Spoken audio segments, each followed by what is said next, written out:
So good morning, everyone. Thank you, Mrs. Maynard Gibson. For a moment there, I wondered if she was actually talking about me. But I take all that you've said. And we've been friends from we were little people. And our fathers were gentlemen lunch mates together to the end of their days. And so there are a lot of fond memories. And her grandmother was a pioneer in the cultural life of our country and in the fight for the women's movement. And Mrs. Maynard Gibson has picked up the baton, and it is carrying on more than ably. And so I'm happy to share the stage with you today and to share the limelight, because we both are, I believe, committed to this nation and to building a better Bahamas. So thank you very much. And Madam President and Doctor, thank you for inviting me here. I wasn't quite sure how I got to be invited here. And then the topic was quite curious. The genesis and vision, it says, of Sir Lynden Pindling and the University of the Bahamas, and formerly the College of the Bahamas. And then I realized something that happened to me a couple of months ago. I was sitting on the platform at L.W. Young, which is a school in my area, Fox Hill. And I looked around the room, and I asked myself the question, and I asked them in the room, how many people in the room were actually born before independence? And it turned out that there were only two of them. I was one, and Pauline Davis Thompson was the other. Everyone, including the principal of the school, had not been born before independence. So then I realized that's why I'm here today. Because, time is passing and the memories are fading. And although some people have written a book, Arthur Hanna sadly went to his grave without writing. He always said that I can't write a book because too many people are alive, and if I tell the truth, I'll be in trouble.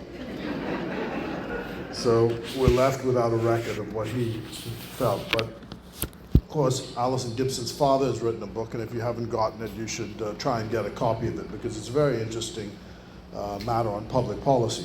And public policy has been my life. It's the only thing I've ever wanted to do from I was 10 years old. And I stepped out of high school in 1969. Lynden Pindling was the graduation speaker at St. Augustine's College, and I introduced myself to him then. He invited us to come to the House of Assembly to watch him speak and perform, and then he took us to lunch, and we've had a relationship until his passing in 2000.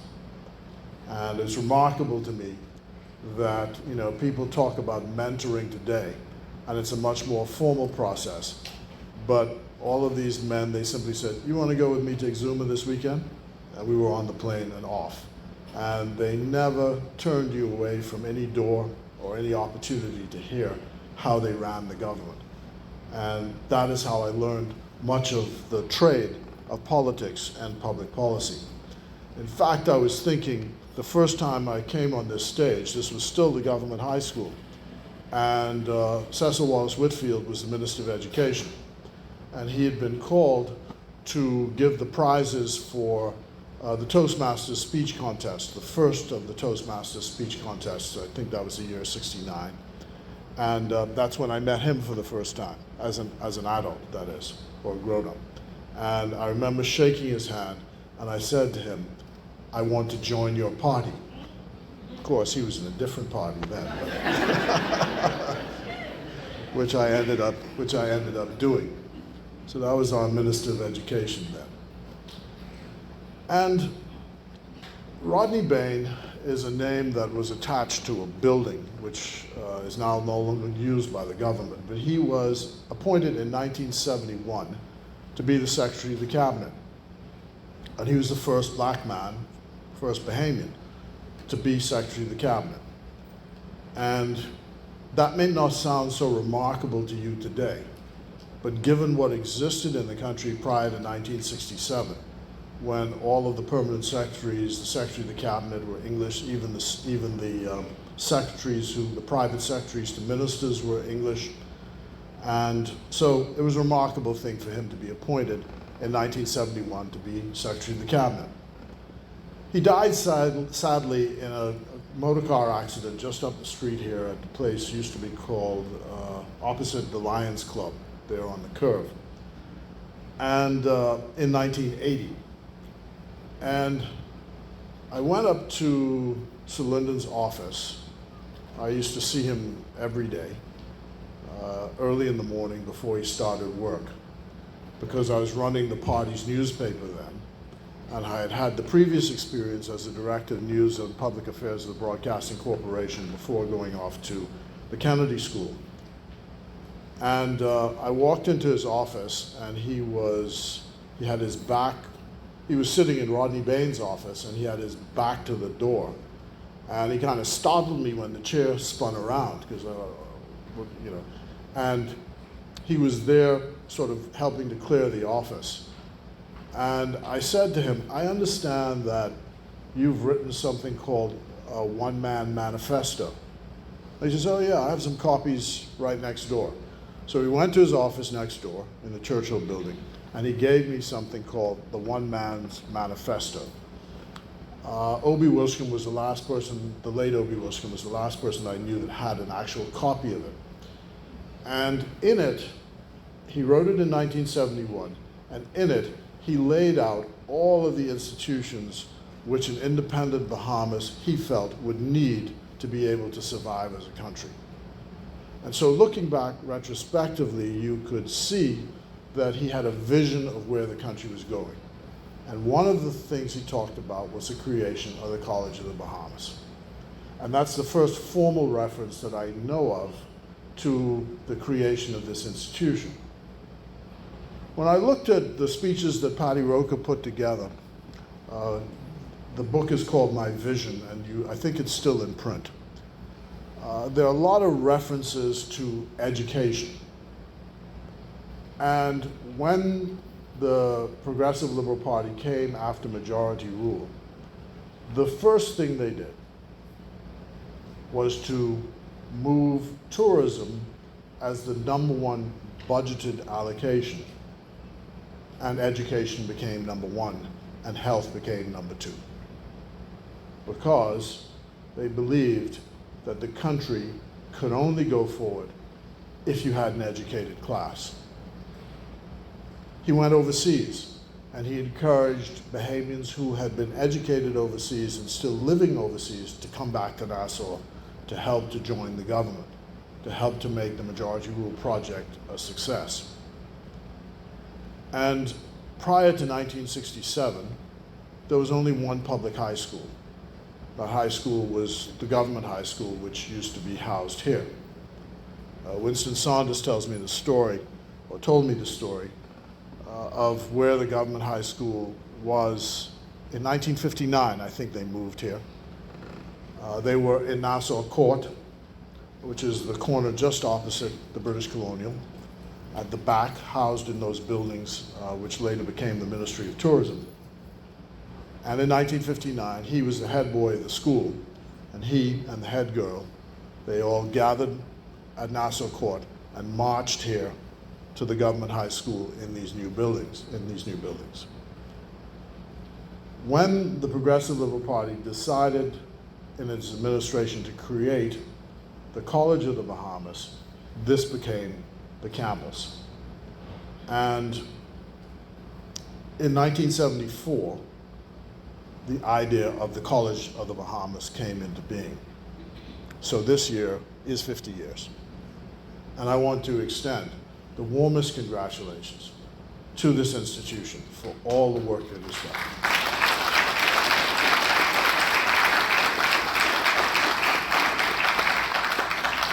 And to thank the faculty and staff for all the work they continue to do, the board, the chair, the president, and all those who support the work. The leadership class comes from this university. You just have to look at who's in the House of Assembly and who gets to go to the House of Assembly. and you will find, I would dare say, almost 75% of them have had their education here at the University of the Bahamas.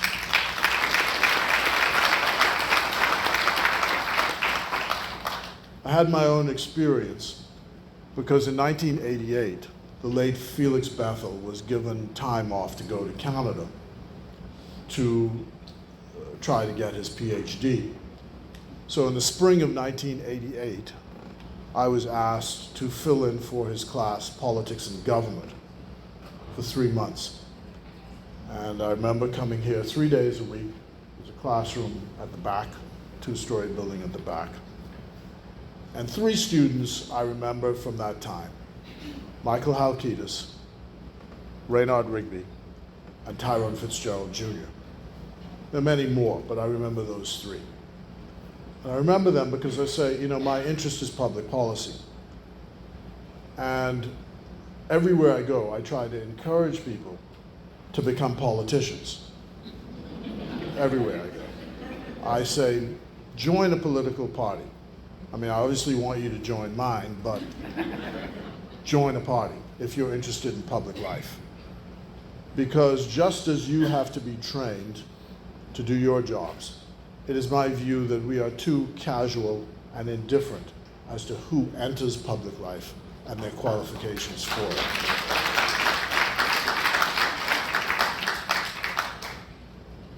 And so within 12 years, Raynard Rigby became the chairman of the Progressive Liberal Party. And Michael Halkitis was elected to office and became a parliamentary secretary in the Ministry of Finance out of the College of the Bahamas then, and that class, Politics and Government. And there are many, many more examples. Today, Zhivago Lang is here. He's also a product of the University of the Bahamas. And so that's a proud tradition which continues today. And I was reminded that at one point, every Tuesday, my good friend here is Zandel Forbes. I don't know if he's here today. He's in math. And we do an exchange on the 15th of March every year. I don't know if you know what date that is. The Ides of March. And you know the thing, the soothsayer says, warn Caesar that, beware of the Ides of March. And Caesar sort of scoffs at this. And on the day of the Ides of March, he's heading back to the Senate. And Caesar says to the soothsayers, he's going into the Senate, he says, well, the Ides of March have come. And the soothsayer says back to him, but not yet gone. Is he here? Is Zandel here? Yeah, I can't see him. Yeah, there we go. Great. And we exchanged that on the phone on the 15th of March. Someone's got to be the first to call. But I was in some exotic clime this year when that exchange took place. And I mention that because we've been concerned as public figures about the generation that we now have has been trained to be too literal. So talking in figures of speech these days gets lost.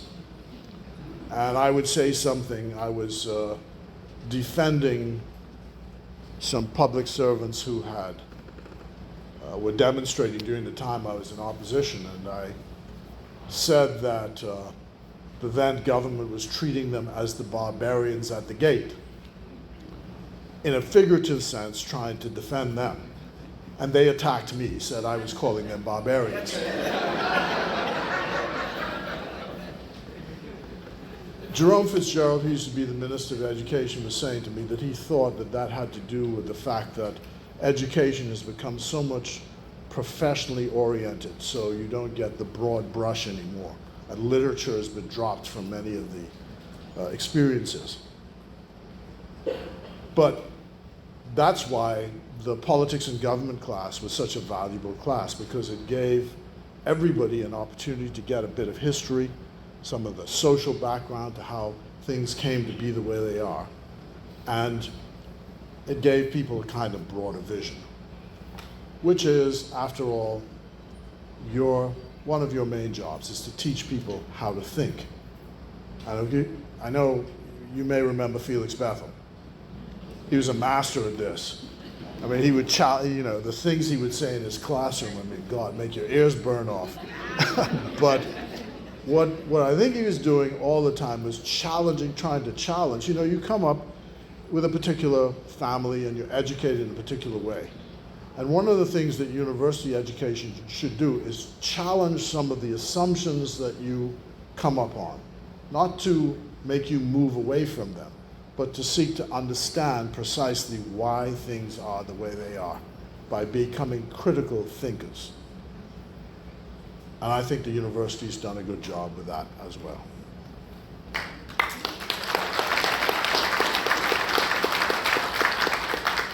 Darren Cash was one of the stars of the 1986 Progressive Liberal Party convention. And he spoke because, at the Young Liberals convention, he spoke because in 1986, there was a huge row which broke out in public between two ministers of Pindling's government. There was a policy in the Department of Immigration that people who came into the Bahamas on a work permit could only get three-year contracts and permits. And after that, they had to leave the country. This was observed more in the breach. But Loftus Rocco, when he became Minister of Immigration, decided that he was going to enforce this and enforce it brutally. And he announced at the convention that the permits had been canceled, they were not going to be, and all the teachers had to leave. And this, of course, was going to shake up the institution because the institution depended on these teachers. And Paul Adley was furious. He was the minister of education. And he got up and challenged Roca in the convention. The next thing we knew, students were out in the streets demonstrating. And one of the things we learned then was that you know where the teachers are on this when you see the students where they are. Because you know the students won't go out in the streets unless the teachers say, we can't do it, get out there and demonstrate. So Darren and those were out on the front demonstrating. In the end, the government relented and sided with Adderley because necessity required the change in policy. And Mr. Roca retired in 1987 from public life. But that again is showing you how you've been at the center of the development of our public policy. And then I've had many friends here, Haldane Chase, I've mentioned Zendel, Philip Miller, Felix Bethel. And then the major step, the step in 2016 to actually create the University of the Bahamas. And I was proud to be part of the cabinet, to agree to move the legislation forward, and to be part of the parliament to move the legislation forward for the creation of this great institution. One which I spent reminded every Tuesday. I used to be here having lunch with the students. I'm always trying to persuade them to join a certain organization. I understand, sometimes I've now come on a Thursday afternoon. But the idea is to get the younger people to understand, using the example of Rigby and Halkitis, and that within time goes very quickly. And those two men were at the forefront from leaving university. Within a decade, they were at the forefront of public life. So you've got to be forming your ideas about what you're going to do and where things are going to head now. Because I can tell you, the former minister can tell you, that once you become a minister of the government, I mean, you can criticize all you want once you're outside of government, but when the permanent secretary comes to you and says, look, you have to make a decision on X, no time for commentary, no time for rambling and thinking, what am I going to do, what am I going to do? The decision is yours. So I say to people that before you get there, what you ought to be doing while you're in university, while you're developing along, make sure you have a firm sense of what you believe and where you're headed. Because when you get there, there's no time to ramble or to think about it. The decision is yours. And they say, Minister, sign here. So that's how it works. And it goes without saying that this institution will go from strength to strength. I think that Lynden Pindling would be proud of where this institution is. When he lost office in 1992, Felix Bethel's class invited him to come to the university, then the college, to talk about his life and times and where he was headed. Now, he lost office, didn't have a car because he'd been stripped of his car, and I went to his law firm. I said, okay, why don't you give me a ride? So this was just astounding to me because I'm driving the former prime minister, and we came here, and I think the class is over on the other side of the campus, the newer side of the campus. And all I remember is as we were passing by, all the students were going, like they just couldn't believe that he was actually coming to the campus. And when we got inside the room was packed, and some students came in late, and I remember the women in particular coming in as he walked in and saw who was there. And he spent 2 hours with them, just talking about some of the decisions he'd made. And it was really a remarkable, remarkable time.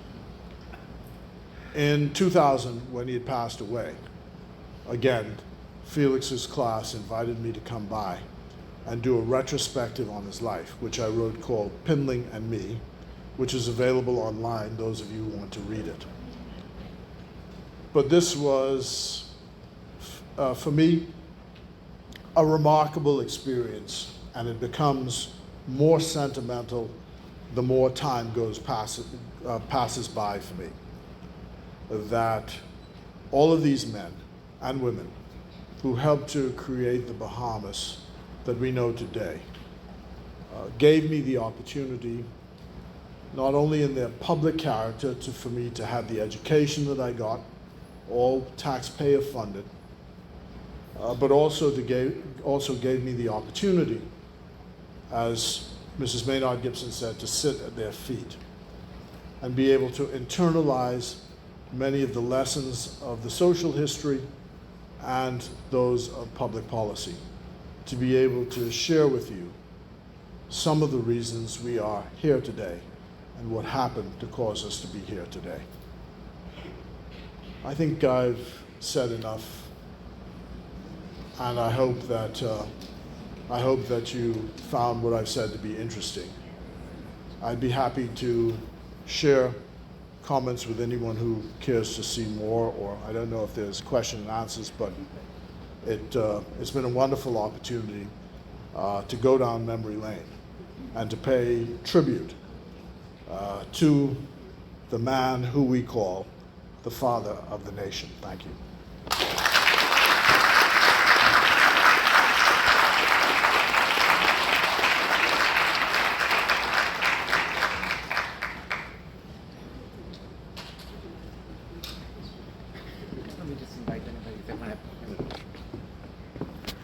The minister has indicated that he's willing to take 2 or 3 questions. Do we have anybody up here who would like to ask a question of our minister? I think most of us are just so grateful for your remarks, Minister. I don't know, how many people in this room remember some of those days of the beginning of the university and the college? Some of us even remember the speech, so it's an incredible opportunity to celebrate 50 years. Happy to take a question. I just don't know if I'm seeing anyone or whether you're going to be shy. You got one.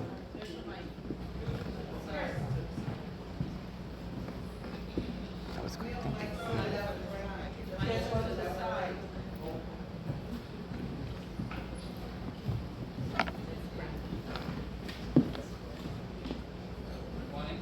you. Morning. My Oh, really? Can you start by introducing yourself, please? yes, my name is Dr. Brandon Bethel. You called his name 5 times.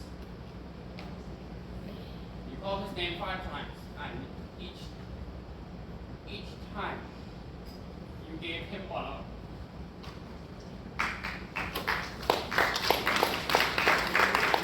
Yeah, it's pretty tough.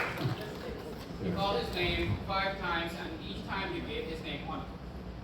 I was not able to be here when he passed away. Yeah, sorry, you told me that. Yeah, it's a very touching thing. Thank you. Yeah. He and I have a long history because we used to read the Sunday Times, the Sunday New York Times. He told me every day. They couldn't afford to pay for it, so we had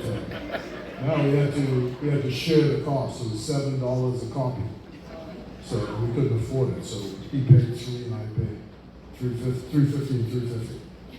Yes, he told me that story many times, and so I wanted to say thank you, because it's a rare occurrence that someone can live a life that is great enough that the name can be called after he's gone, and you've done so 5 times. Well, thank you.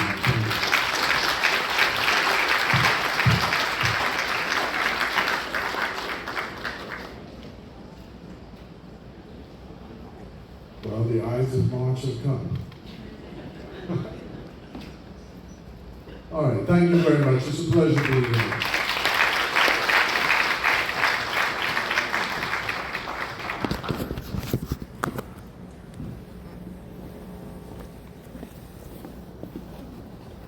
Sorry, you staying or you leaving? No,